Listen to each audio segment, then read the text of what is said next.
Amis pêcheurs, bonjour. Aujourd'hui, on va parler des bouillettes et des pop-up. Car pour pêcher à la carpe, rien ne vaut un bon appât. Et ça va se jouer sur vos bouillettes et vos pop-up.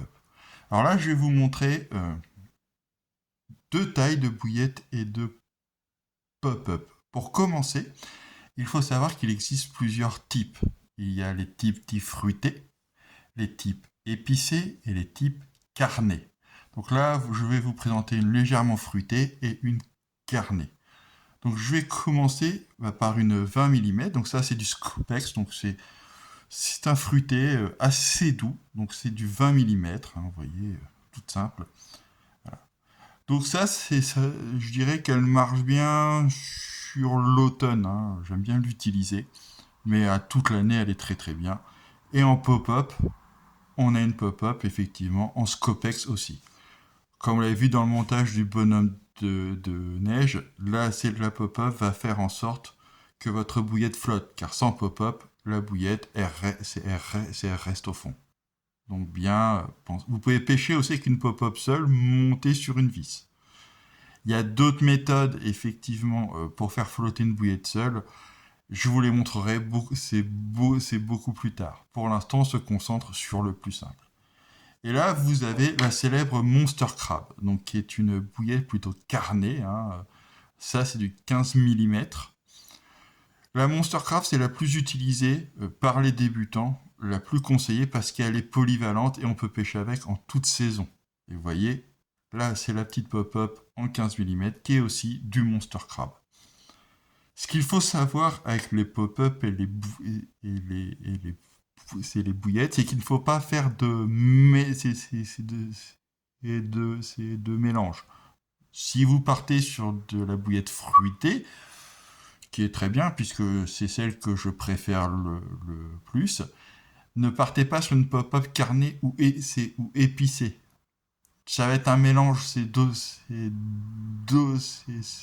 d'odeurs qui ne vont pas ensemble et du coup ne va pas trop attirer la carpe. Si vous partez sur du fruité, vous partez sur une pop-up fruitée. Pareil, si vous partez sur de l'épicé, vous mettez une pop-up et c'est épicé.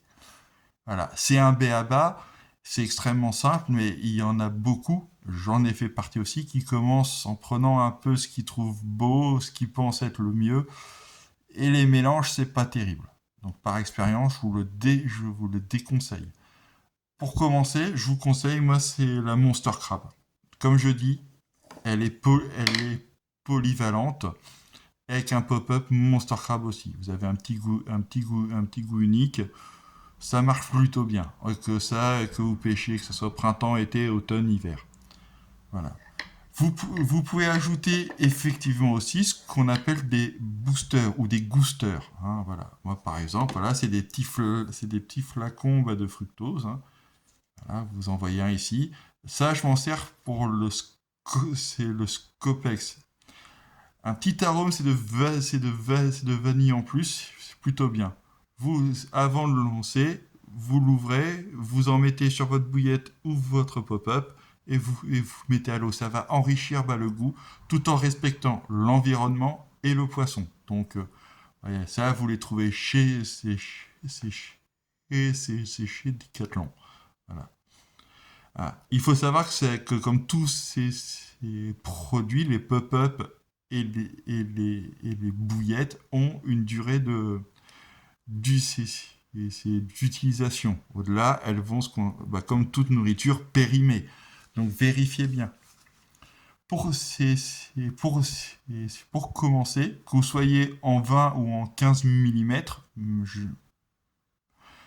la taille importe peu. Moi, je préfère c'est le 15 mm, puis il faudra au moins, pour commencer, deux sacs de bouillettes, au moins 2 kilos, et une boîte de pop-up. Voilà. Donc, vous comptez ouais, deux sacs, 2 kilos de bouillettes, c'est du well mix par exemple, plus les pop-up, c'est well mix aussi. Que ça soit en 20 mm ou en 14 mm, vous êtes à 2 kilos, vous en avez pour 9 euros et vous avez pour 8 euros, c'est 8 à 10 euros. pour la boîte de c'est de pop-up. Voilà, une boîte de pop-up en Monster Crab, vous voyez, il y en a encore plein dedans. Donc, sachant que c'est les, les pop-up, une fois que vous démontez votre paddling, vous les faites sécher, vous pouvez essayer de les réutiliser. Que la bouillette, quand elle est remontée, si vous la jetez à l'eau. Ça nourrira, ça pourra nourrir, les poissons. Et aussi, elle n'est pas c'est réutilisable. Donc vous voyez, un sac là, il est entamé, c'est du 20 mm, vous avez c'est un kilo. Alors pourquoi je vous en conseille deux? Parce que vous allez mettre celles qui sont à l'eau, effectivement, au bout de votre paddling, mais vous allez amorcer autour en jetant de la bouillette. Sachant que il est recommandé de remonter, de changer ces deux paddling toutes les 2-3 heures. Si ça ne mord pas, pour mettre une longueur plus courte ou plus longue, il va falloir réamorcer. Et je peux vous dire que sur une journée de pêche, moi, c'est avec 2 kilos, je repars avec 500 grammes. Donc, mieux vaut une sécurité. Voilà. Mieux vaut une petite sécurité, c'est en plus. Je vous conseille d'essayer l'épicé, le carnet, le fruité, et par rapport à vos lieux, c'est à vos lieux de pêche, vous verrez ce qui fonctionne le mieux. Voilà, j'espère que ça vous sera super utile. Je vous dis à la prochaine, c'est pour une vidéo. À bientôt et bonne pêche!